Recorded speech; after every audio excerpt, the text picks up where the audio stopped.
Dr. Tim here from Pop University, spinning off of the lecture that we did related to shoulder structure and function and talking about a great gross opener of the shoulder. This is a good don't miss anything technique. It's something that I used to do back in my CrossFit days. After a workout, when the tissue's nice and supple, I'm looking for a length change. So there's probably an essence of stretching here, but it's unique in that you're taking the joint through different motions too. So I do my classic relaxation hold where I don't grip the band, but I go through the loop and then I fall over. So I'm just in a position like this where my hand can hold loose, and I hit 4 positions. So the first one is my thumb up, pec opener. So I have external rotation of the shoulder and a pec opener here. I hold for 20 to 30 seconds. I go thumb down.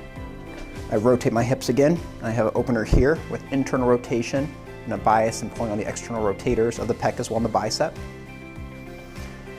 I go into flexion. As long as I have no pain, this is completely appropriate. I hold for 20 to 30 seconds here and hold.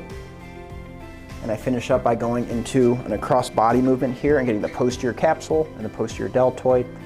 I get some mid-trap stretch. I get some infraspinatus, probably a little bit of teres lat to a degree, but definitely more of the posterior shoulder, and I hold that for 20 to 30 seconds. And those 4 movements can be rotated through probably 3 times or so with 20 to 30 second holds, and it would be highly appropriate to do after you work out when you're nice and warm to really open up those shoulders and change the function for the long term in terms of how you feel later in the day and even with the next session related to your shoulders.